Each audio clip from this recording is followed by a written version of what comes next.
She vanished on a Tuesday. Not the dramatic kind of disappearance you see in movies, with screeching tires and witnesses pointing at speeding vehicles. No, Kathryn Donohue simply walked out of her family's farmhouse in Cedar Falls, Iowa, on March 13, 1979, and became a ghost in broad daylight. She was 17 years old. She had auburn hair that caught fire in the sunlight. She had dreams of becoming a veterinarian. She had a secret that would take 43 years to unbury. And I know all of this because Kathryn Donohue was my mother. The mother I never knew existed until a DNA test shattered everything I believed about my own identity. Before you scroll away, before you tell yourself this is just another missing person story, I need you to understand something. What I am about to tell you will make you question every person you think you know, every family photograph, every bedtime story, every "I love you" spoken across your dinner table.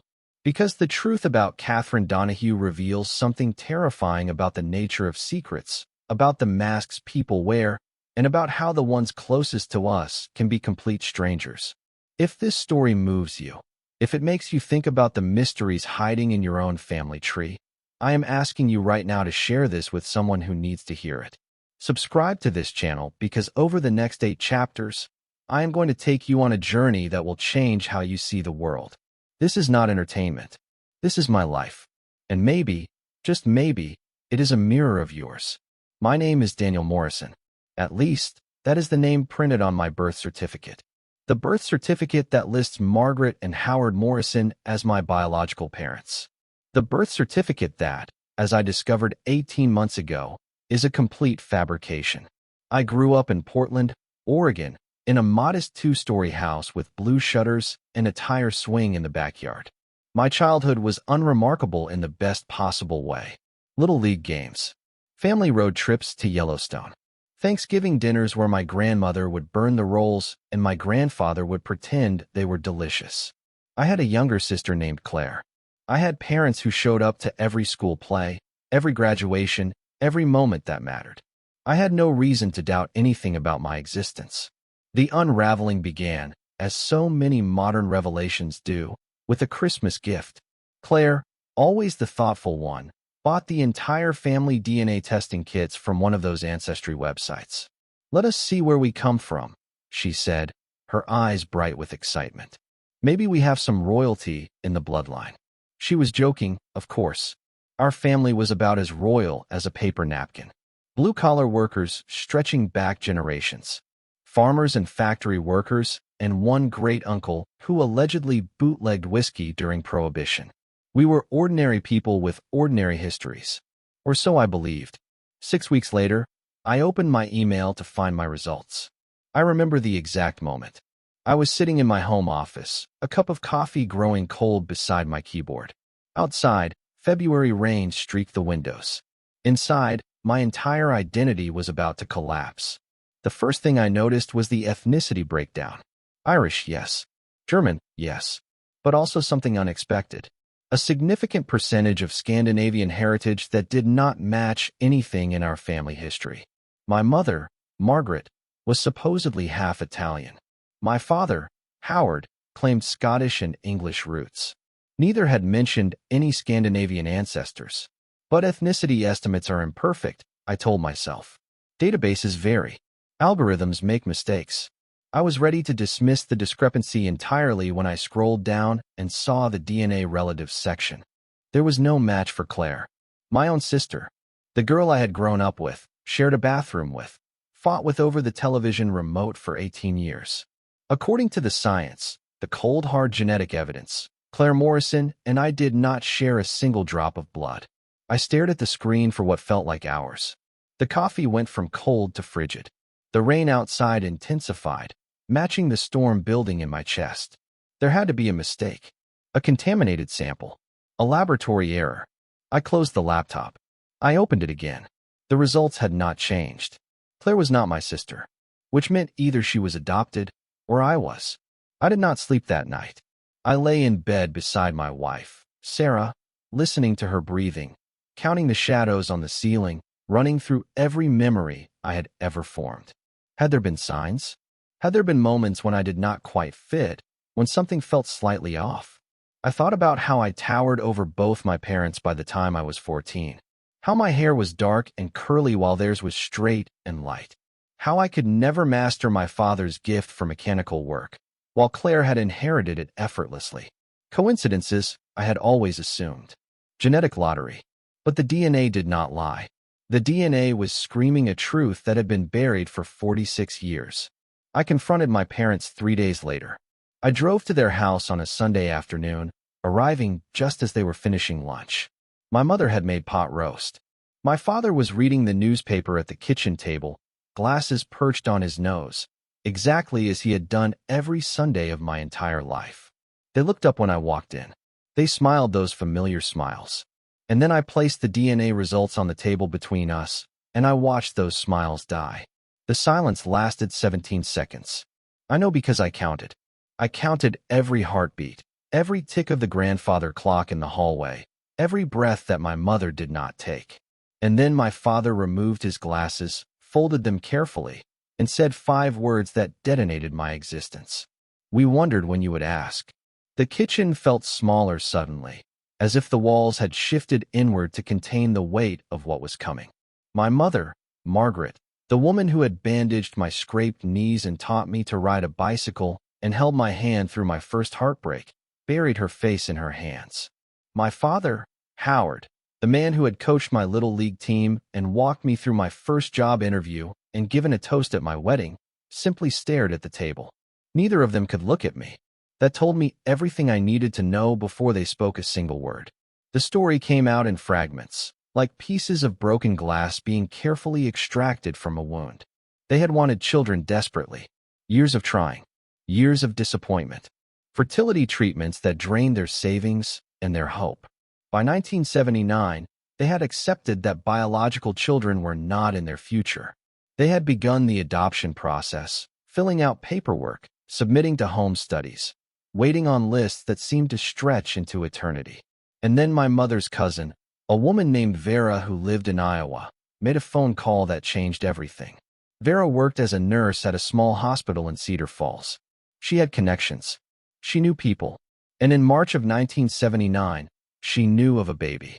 A newborn boy. Healthy. Available. His mother was a teenage girl who had gotten into trouble, as they said in those days. The father was unknown. The girl's family wanted the situation handled quietly, discreetly, with no publicity and no scandal. They were willing to arrange a private adoption, bypassing the official channels, avoiding the scrutiny and the wait times. All it would take was money, silence, and a willingness to never ask questions. My parents accepted these terms. They drove to Iowa in the middle of the night. They returned with a baby wrapped in a blue blanket. They fabricated a birth story, a fake certificate, a web of lies so intricate that not even Claire knew the truth. For 46 years, they maintained the deception. For 46 years, they carried the weight of what they had done. And now, sitting at their kitchen table with pot roast growing cold on the counter, they were finally confessing. I should have been angry. Part of me was angry, a volcanic fury bubbling beneath my skin, demanding release. But more than anger, I felt something I had not expected. Grief. I was grieving for the life I thought I had lived. For the parents who were suddenly strangers. For the version of Daniel Morrison who had ceased to exist the moment I opened that email. And I was grieving for someone I had never met. The teenage girl in Iowa who had given birth to me. The girl whose name I still did not know. What was her name? I asked. My voice did not sound like my own. It was hollow, distant, as if traveling from very far away. The girl. My mother. My real mother. What was her name? My parents exchanged a glance. Another secret passed between them. Another layer of the lie. We never knew, my father said. Vera handled everything. She said it was better that way. Cleaner. No connections. No complications. Vera, I repeated. Where is Vera now? She passed away, my mother whispered. 15 years ago. Cancer. Whatever she knew, she took it with her. A dead end. The phrase felt cruelly literal. But I am not a man who accepts dead ends. I am not a man who surrenders when the path grows dark. I had spent my career as an investigative journalist, chasing stories that others had abandoned, uncovering truths that powerful people wanted buried. I had brought down corrupt politicians and exposed corporate fraud and given voices to victims who had been silenced. And now I would bring those same skills to the most important investigation of my life. I would find the girl from Iowa. I would learn her name. I would discover what had happened to her after she gave me away. And I would finally understand who I really was. The first step was Cedar Falls. I booked a flight for the following week, told Sarah I needed to chase a lead on a story, and packed a bag with notebooks and recording equipment and a desperate kind of hope. I did not tell my parents I was going. I did not tell Claire, who still had no idea that her DNA test had unraveled my entire existence. I simply left, driving to the airport through sheets of rain, watching the city I had called home for 20 years disappear in my rearview mirror. I was 46 years old. I was searching for a mother I had never known. And I had no idea that the truth would be far more devastating than the lie. Cedar Falls in February is a study in gray. Gray skies, gray snow piled along gray sidewalks, gray buildings housing gray lives. I checked into a motel on the outskirts of town, a place with thin walls and thinner blankets and a view of the highway stretching toward the horizon. The hospital where Vera had worked had closed decades ago, replaced by a strip mall that featured a pizza parlor and a hair salon. The adoption records, if they had ever existed, were scattered to the winds. Nobody remembered a teenage girl giving birth in March of 1979. Nobody remembered a baby being handed to strangers in the night. But I had one advantage. I had a DNA database full of potential relatives, second cousins, third cousins, people I had never met who shared fragments of my genetic code. One name kept appearing in my matches: Thomas Lindquist. The site estimated him as a probable first cousin once removed. He lived in Minneapolis, a 4-hour drive from Cedar Falls. I sent him a message explaining my situation, asking if he knew anything about a branch of his family connected to Iowa in 1979. 3 days later, he replied with a single sentence that stopped my heart. "Are you talking about Kathryn Donohue?" Thomas Lindquist lived in a modest apartment on the 3rd floor of a converted warehouse in downtown Minneapolis. He was 73 years old, a retired English teacher with kind eyes and trembling hands that suggested some unspecified medical condition. He welcomed me with coffee and Danish pastries and an expression that blended curiosity with caution. He knew why I had come. He knew the weight of the name he had mentioned in his message. And yet he seemed willing to share, as if the story had been trapped inside him for too long and was desperate for release. Kathryn was my second cousin. He began, settling into an armchair that had clearly molded to his frame over many years. Though we did not know each other well, different branches of the family, different states, but I remember her. I remember her disappearance. Everyone in the family remembers. It was the kind of thing that leaves a mark, you know? The kind of tragedy that echoes through generations. I leaned forward, my coffee untouched, my recorder running in my jacket pocket. Disappearance? She disappeared. Thomas nodded slowly. March of 1979. She was 17 years old. Walked out of her family's farmhouse one morning and was never seen again. The police searched for months. The FBI got involved because they suspected she might have crossed state lines. There were theories, of course. A boyfriend nobody knew about. A hitchhiking gone wrong. A runaway who wanted to escape small-town life. But no body was ever found. No evidence of foul play. She simply vanished, like smoke in the wind. The room tilted slightly. I gripped the arm of my chair, steadying myself against the vertigo of revelation. My biological mother had not given me up for adoption. She had disappeared. She had walked away from her life within weeks of my birth, and nobody knew what had happened to her. Which meant either she had abandoned me before she vanished, or someone else had taken me from her. Someone who did not want anyone to know I existed. "Thomas," I said carefully, "was there any mention of a pregnancy? Any suggestion that Kathryn might have had a baby before she disappeared?" The old man's eyes sharpened. For a moment, the trembling hands went still. "Why do you ask?" So I told him. I told him everything. The DNA test. The confrontation with my parents. The mysterious adoption arranged by a nurse named Vera. The trail that had led me from Portland to Cedar Falls to his living room in Minneapolis. When I finished, Thomas was silent for a long moment. The light outside his window had shifted from afternoon gold to evening gray. Somewhere in the building, a dog barked. Somewhere in my chest, my heart hammered against my ribs. There were rumors, Thomas finally said. Nothing confirmed. Nothing spoken openly. But in the months before she disappeared, Kathryn had stopped going to school. Her parents said she was ill. Mono maybe. Or anemia. Something that required bed rest. But my grandmother, who kept in touch with that side of the family, always suspected something else. She said Kathryn had been sent away for a while, to a relative in another town. She came back thinner but with a sadness in her eyes that had not been there before. Grandma thought maybe she had been pregnant.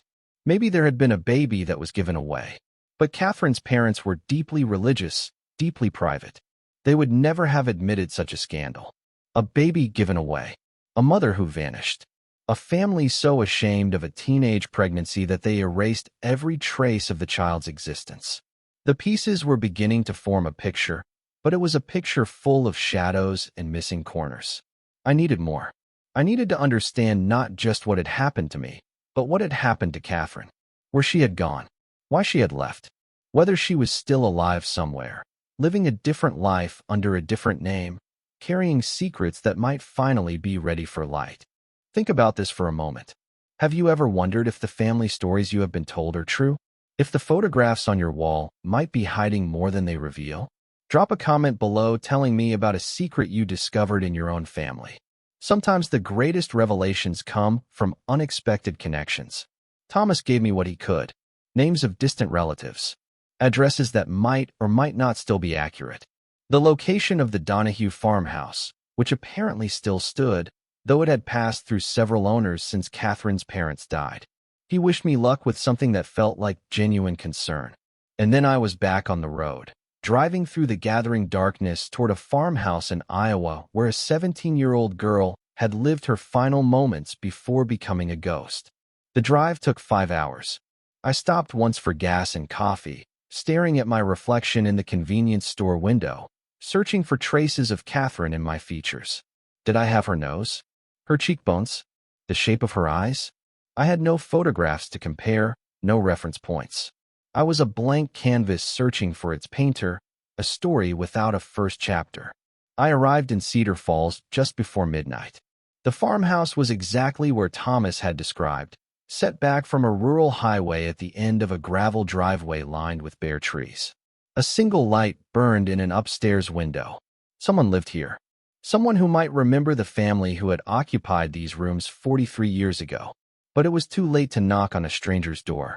Instead, I pulled into a turnout a quarter-mile away and sat in my rented car, watching the light in the window, imagining the girl who had once walked these fields, who had once pressed her hand against that glass, who had once carried a child she was not allowed to keep. I slept poorly that night, dozing in the car seat, waking to every sound in the darkness. By dawn, I was exhausted but determined. I drove back to the farmhouse in the gray morning light and walked up to the front door. A woman answered on the third knock. She was perhaps 60, with gray hair pulled back in a practical bun and suspicion written clearly across her weathered face. Strangers did not often appear on her doorstep at 7 in the morning. "Can I help you?" she asked, keeping the screen door between us. "I hope so," I said, and I began to explain. Her name was Helen Marsh. She and her husband Donald had purchased the farmhouse in 1995, 3 years after the last of the Donohue family had died. She remembered the Donohues, though not well. They had been private people, she said. Church on Sundays, polite waves to neighbors, but no real friendships. No visitors. The father had died first, a heart attack in the fields. The mother had lingered another decade, growing increasingly reclusive, increasingly strange. By the end, neighbors would see her wandering the property at night, calling out a name. The same name, over and over. Kathryn. Kathryn. Come home. She never accepted that her daughter was gone. Helen said, leading me into a kitchen that smelled of bacon and fresh coffee. Kept her room exactly as she left it. Clothes in the closet. Books on the shelves. Even a diary that nobody ever read. When the mother passed, the family attorney handled the estate. Most of the personal belongings were boxed up and donated. But there were some things that nobody wanted. Some things that were too painful for the relatives to claim. My heart stuttered. What happened to those things? Helen hesitated. Then she stood and walked to a door at the back of the kitchen, one I had assumed led to a pantry. Instead, it opened onto a narrow staircase descending into darkness. We found boxes in the basement, she said. Old boxes that had been there for years. We meant to throw them out eventually, but somehow we never got around to it. Life gets busy. You forget about the ghosts in your foundation. The basement was cold and damp, lit by a single bare bulb that cast more shadows than light. Helen guided me to a corner where 3 cardboard boxes sat beneath a layer of dust so thick it looked like gray snow. The boxes had labels written in faded marker. Kathryn's room. Kathryn's desk. Kathryn's. The last word was smudged beyond recognition. Take what you need, Helen said. Lord knows they have been waiting long enough. She left me alone in that basement for 3 hours. I went through every item in every box with the methodical care of an archaeologist uncovering ancient ruins. Because that is what they were, in a way. Artifacts from a vanished civilization. Evidence of a life that had been interrupted before it truly began. There were clothes, neatly folded, smelling of mothballs and time. A pair of worn sneakers. A collection of stuffed animals that had clearly been loved into near disintegration. Books about veterinary medicine, their margins filled with handwritten notes in careful cursive. A yearbook from Cedar Falls High School, 1978, with Kathryn's photograph on page 47. I stared at that photograph for what felt like hours. She had my eyes. The same dark eyes that had stared back at me from mirrors my entire life. And there was the diary. A simple composition notebook with a blue cover, filled with the thoughts and dreams and fears of a 17-year-old girl. The first entry was dated September 1978. The last entry was dated March 11th, 1979, 2 days before she disappeared. I read every word. I read about her classes and her friendships and her arguments with her parents. I read about a boy named Michael who worked at the gas station in town, who had beautiful hands and a smile that made her stomach flutter. I read about late-night drives and stolen kisses and promises whispered under stars. And then I read about October 1978, when everything changed. She was pregnant. The words were not written explicitly, but the meaning was clear enough. She wrote about feeling sick in the mornings, about clothes that no longer fit, about terror so profound it made her dizzy. She wrote about telling Michael, who had reacted with panic and then with distance, who had stopped coming around, stopped returning her calls, stopped existing in her life. She wrote about her parents' discovery, their rage, their shame. She wrote about being pulled from school, confined to the house, forbidden from speaking to anyone about her condition. And then, in December, she wrote about a visitor. A woman who came to the house while her parents were away. A woman who said she could help. A woman who promised to find a good home for the baby. A loving family who would raise the child properly, who would give it opportunities that Kathryn, at 17, could never provide. The woman's name was Vera. The pieces clicked into place with sickening precision. Vera, my parents' cousin. Vera, the nurse from the hospital. Vera, who had arranged my adoption. She had not found an abandoned baby in need of a home. She had targeted a vulnerable teenager, manipulated her into giving up her child, and then sold that child to the highest bidder. My parents had not adopted me. They had purchased me. And Kathryn, 17 and alone and terrified, had been the victim of a predator disguised as a savior. But the diary held one more revelation. One more twist that transformed everything I thought I understood. On March 11th, 1979, 2 days before she vanished, Kathryn wrote about receiving a letter. A letter from someone who had discovered what Vera had done. A letter that offered her a choice. She says she can help me get him back, Kathryn wrote. She says there is a way, but I have to be brave. I have to be willing to leave everything behind. I have to become someone new. The entry ended there. No more pages. No more words. Just silence, stretching across 4 decades. Kathryn had not vanished because she was running from something. She had vanished because she was running toward something. Toward me. Toward the baby who had been taken from her. And somewhere along that journey, something had gone terribly wrong. I emerged from that basement a different man. The photographs in my pocket felt like artifacts from another universe. The diary in my hands felt like a sacred text, the final testament of a girl who had loved me enough to risk everything. I thanked Helen for her generosity, promised to keep her informed of whatever I discovered, and drove straight to the county clerk's office in downtown Cedar Falls. I needed records, birth certificates, hospital files, anything that might tell me more about the circumstances of my birth and the mysterious woman who had offered to help Kathryn reclaim her son. The clerk was a young woman named Jennifer who seemed genuinely moved by my story. She spent 2 hours searching through archived records, pulling dusty files from storage rooms that clearly had not been accessed in years. What she found was fragmentary but illuminating. There was no official record of a birth at the Cedar Falls Hospital in March 1979 matching my description.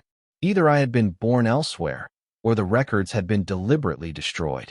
However, Jennifer did find something unexpected. A police report from April 1979 documenting a missing person investigation. The subject was Vera Hollister, the nurse who had arranged my adoption. She had disappeared 3 weeks after Kathryn. 2 women, 2 disappearances, separated by 3 weeks and connected by a secret that someone had been desperate to keep buried. I photographed every document, every page of every file, building a collection of evidence that felt increasingly like pieces of a conspiracy. Vera had known something. She had been involved in something far larger than a simple private adoption. And when that something had begun to unravel, she had either fled or been silenced. The police report on Vera's disappearance included the name of the detective who had handled the case, Robert Chun. A quick search revealed that he was still alive, retired now, living in a nursing home in Des Moines. I called ahead and drove the 2 hours, my mind racing through possibilities, constructing scenarios, and then demolishing them. By the time I reached the nursing home, the sun was setting and my hands were trembling from too much coffee and too little sleep. Robert Chun was 91 years old, but still sharp, still possessed of the incisive intelligence that had made him one of the most respected detectives in Iowa history. He received me in a small private room decorated with photographs of grandchildren and commendations from decades of service. When I explained why I had come, when I mentioned the names Kathryn Donohue and Vera Hollister, something changed in his eyes. A shadow passed across his face. An old wound reopened. "I knew you would come eventually," he said, his voice like gravel in a stream. "I have been waiting 43 years for someone to ask the right questions." The story he told me over the next 2 hours was more horrifying than anything I had imagined. Vera Hollister had not been operating alone. She had been part of a network, a ring of medical professionals and lawyers and social workers who had specialized in coercive adoptions. They targeted young mothers, usually teenagers, usually from religious or conservative families who would view an unmarried pregnancy as a source of shame. They convinced these mothers to give up their babies, sometimes through manipulation, sometimes through outright coercion. And then they sold those babies to wealthy families who were willing to pay premium prices for healthy white infants. The practice had been widespread in the 1970s, Robert explained, before regulations tightened, before oversight increased, before society began to recognize that what had been called helping was actually a form of human trafficking. Vera had been a minor player, a recruiter who identified vulnerable mothers and facilitated the transactions. But she had gotten greedy. She had started demanding larger cuts. She had threatened to expose the operation if her demands were not met. And then she had disappeared. "We always suspected she was dead," Robert said. "Buried somewhere nobody would find her. She knew too much about too many powerful people. But we could never prove it. Never found a body. Never found a witness willing to talk. The case went cold. We moved on. We had to. And Kathryn?" I asked. "What happened to Kathryn Donohue?" Robert was silent for a long moment. When he spoke again, his voice was softer, almost gentle. "We found evidence that she had been in contact with someone. A woman who worked for an organization that was trying to expose the adoption ring. A journalist, actually. Someone who was building a case, gathering testimony from mothers who had been coerced. We think Kathryn was going to be her star witness. But before the story could be published, before anyone could act on the information, both women vanished. Different cities, different circumstances, but within days of each other. The journalist, I said, my voice barely a whisper. What was her name? Robertson looked at me with something that might have been pity or might have been respect. Her name was Margaret Shun, my daughter. The room spun. My vision narrowed to a single point, the old detective's face, lined and weathered and filled with grief that had never fully healed. His daughter, the journalist who had tried to expose the adoption ring, who had made contact with Kathryn, who had promised to help her reclaim her stolen child. She had been his daughter, and she had vanished, just like my mother, swallowed by the same darkness that had consumed everyone who had tried to bring truth to light. What happened to her? I managed to ask. Margaret, did you ever find out what happened? Robert's hands trembled as he reached for a glass of water on his bedside table. 3 months after she disappeared, we received a package. No return address. Inside was a photograph and a letter. The photograph showed Margaret standing in front of a building I did not recognize. The letter said that she was safe, that she had been forced to go into hiding, but that one day the truth would come out. She asked me not to search for her. She said it was too dangerous. She said the people behind the adoption ring were powerful, connected, and willing to kill to protect their secrets. And you believed her? You stopped searching? I did not stop. Robert's voice cracked with old pain. I spent 20 years investigating, 20 years chasing shadows. And then, in 1999, I received another letter. This one came from Margaret herself. She was living in Canada under an assumed name. She had rebuilt her life, married, had children, but she had never forgotten Kathryn Donohue. She had never stopped wondering what happened to the girl she had tried to save. The world rearranged itself once more. If Margaret was alive, if she had been in contact with Kathryn before both women vanished, then maybe Kathryn had also survived. Maybe she had also escaped, also gone underground, also built a new life somewhere far from Iowa. Maybe my mother was not dead. Maybe she was waiting, somewhere, for the son she had lost to find his way back to her. I need to talk to Margaret, I said. I need to find her. Robert reached into the drawer of his bedside table and removed a folded piece of paper. I knew this day would come. I have been keeping this for years, waiting for the right person to give it to. Margaret made me promise not to share her location with anyone. But I am 91 years old. I will not live much longer. And some promises are meant to be broken when something greater is at stake. He handed me the paper. An address in Vancouver, British Columbia. A phone number. A name that was not Margaret Shun, but might as well have been. I gripped the paper like a lifeline, feeling hope surge through my chest for the first time since this journey began. Thank you, I said. Thank you for trusting me. Thank my daughter, Robert replied. She never gave up on Kathryn. She never stopped believing that the truth would eventually surface. Go find her. Finish what she started. And when you find your mother, tell her that the people who hurt her are finally going to pay. I left the nursing home as the stars were emerging, cold and distant, but somehow comforting. I had a destination now, a purpose, a thread to follow through the labyrinth of secrets and lies. I booked the first available flight to Vancouver and spent the red-eye journey reading through Kathryn's diary again, searching for clues I might have missed, preparing myself for whatever revelations lay ahead. Margaret Shun, now living as Margaret Sullivan, received me at her home on the outskirts of Vancouver. She was 74 years old, her hair completely white, her posture still straight with the determination that had nearly gotten her killed 43 years ago. She listened to my story with tears streaming down her face. And then she told me the truth I had been searching for. Kathryn did not disappear, she said. I helped her escape.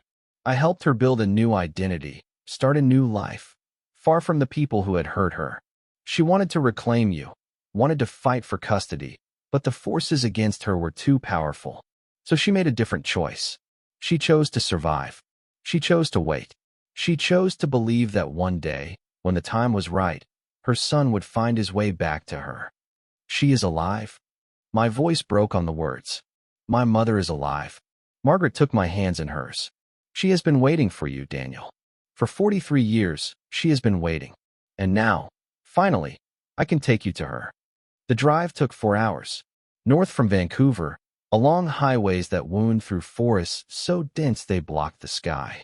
Margaret drove while I sat in the passenger seat, my mind churning through every possible scenario, every potential outcome. What would I say? What would she look like?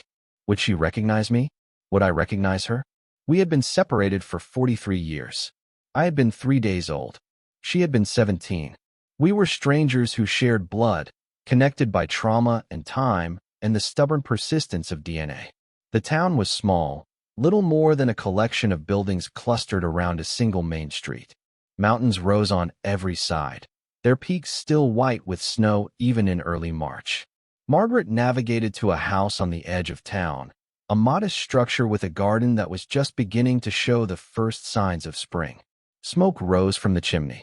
A light burned in the window. Someone was home. Someone was waiting. "She knows you are coming," Margaret said. "I called her this morning. She has been preparing herself. But Daniel, you need to understand something. The years have been hard on her.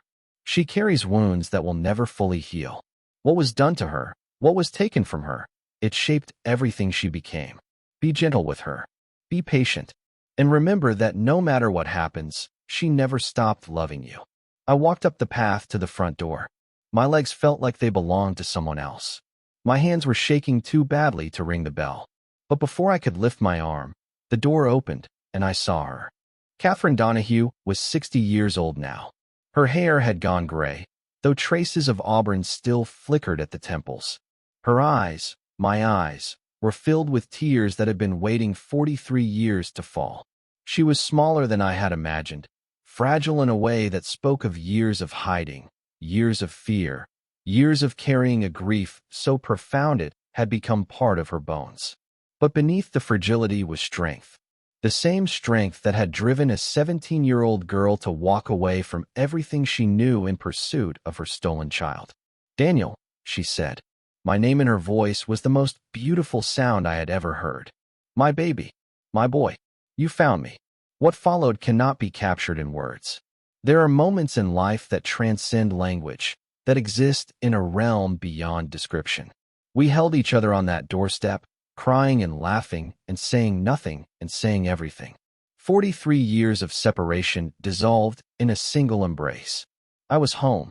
I was finally, truly home. Over the following days, Kathryn told me her story. The pregnancy that had brought shame upon her family.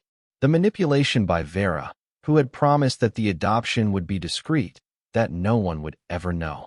The moment when she realized, too late, that her baby had been sold to strangers, that she had been the victim of a crime disguised as charity. The letter from Margaret, offering help, offering hope. The escape plan that had required her to abandon her identity, her family, her entire past. The decades of hiding, of building a new life, of never forgetting the son who had been taken from her. She had married twice. Both marriages had ended. She had worked as a veterinary assistant, finally achieving some version of the dream she had nurtured as a girl in Iowa. She had tried to find me, hiring investigators, searching records, but the trail had been expertly covered. My parents had moved from Iowa to Oregon shortly after my adoption. My birth certificate had been fabricated. Every trace of my true origin had been erased. "I never stopped hoping," she said. "Every birthday, I wondered what you looked like. Every Christmas, I imagined you opening presents in some living room I could not see. I told myself that one day, somehow, the truth would emerge. And now here you are, my beautiful boy, the answer to 43 years of prayers." But our reunion was not the end of the story. It was the beginning of something larger. Armed with Kathryn's testimony, with Margaret's files, with Robert Chin's decades of investigation, we built a case that would finally bring justice to the victims of the adoption ring. The people who had orchestrated the scheme were mostly dead now, claimed by age and disease. But their organizations still existed. Their money still funded charities and foundations. Their families still benefited from wealth built on human trafficking. We approached a team of investigative journalists. We shared our evidence. We told our story on national television, standing together, mother and son reunited after 4 decades. The response was overwhelming. Other victims came forward. Other mothers who had been coerced. Other children who had been sold. A class action lawsuit was filed. Settlements were reached. An official investigation was launched into historical adoption practices. Laws were changed to prevent such abuses from happening again. The powerful families who had built their fortunes on stolen children tried to silence us. There were threats, attempts at intimidation. But we had spent too long being victims. We had spent too long being afraid. Now we were survivors, and we would not be silenced again. My parents, Margaret and Howard Morrison, faced their own reckoning. I confronted them with the truth about what they had done, what they had participated in, what they had funded with their desperation for a child. They claimed ignorance. They said they had not known the adoption was coercive, that Vera had assured them everything was legal and proper. Maybe they were telling the truth. Maybe they had convinced themselves that the lie was real. But their willful blindness had contributed to a system that had destroyed lives, and they would carry that weight for whatever years remained to them. I chose to forgive them, not for their sake, but for mine. I had spent too long being defined by secrets and lies. I would not let bitterness define my future. They were the people who had raised me, who had loved me in their imperfect way, who had shaped the man I had become. I could acknowledge their failure while still acknowledging their humanity. I could hold space for both anger and compassion. I could move forward without forgetting where I had been. Kathryn moved to Portland, into an apartment not far from my house. We saw each other every week, sometimes more often. She became a grandmother to my children. The grandmother they had never known was waiting for them. She told them stories about the farm in Iowa, about the animals she had dreamed of healing, about the boy she had loved who had abandoned her when she needed him most. She showed them how to plant gardens and identify birds and find beauty in the small moments that life offers us every day. She never fully recovered from the trauma of what had been done to her. There were nights when she could not sleep, when the old fears crept back, when she felt like that terrified 17-year-old girl again. But there were also mornings when she woke to the sound of her grandchildren laughing, when she felt the sun on her face and knew that she had survived, that she had triumphed, that the darkness had not won. The story of Kathryn Donohue, 1979, is not just a story about one woman and one stolen child. It is a story about the resilience of the human spirit, about the bonds that connect us across time and distance, about the truth that eventually, inevitably, finds its way to the surface. It is a story about mothers who refuse to be forgotten and children who refuse to stop searching. It is a story about justice delayed but not denied. I stand here now, at the end of this journey, looking back at the path that brought me here. I think about the DNA test that started everything. I think about the diary in the basement. I think about Robert Chun and Margaret Sullivan and the countless people who helped me find my way to the truth. And I think about Kathryn, my mother, the woman who loved me before I drew my first breath, who never stopped loving me through 43 years of separation. We cannot choose the circumstances of our birth. We cannot control the lies that are told about us, the secrets that are kept from us, the truths that are hidden in basements and buried in unmarked graves. But we can choose what we do when those truths finally emerge. We can choose to seek justice. We can choose to embrace forgiveness. We can choose to build connections that transcend the damage done to us. Kathryn Donohue vanished in 1979. But she was never truly gone. She was waiting, somewhere beyond the horizon, for the child who would one day find his way back to her. And I found her. After 43 years, I found her. Not because I was exceptional, not because I was lucky, but because I refused to accept the story I had been told. Because I kept asking questions when everyone else wanted me to stop. Because I believed that somewhere, beneath all the lies, there was a truth worth finding. My name is Daniel Donohue. Not Morrison. Donohue. The name my mother gave me before I was taken from her arms. The name I have reclaimed as my own. The name I will carry for the rest of my life. A testament to the woman who loved me, who lost me, and who never stopped waiting for me to come home. This is my story, and now it is yours.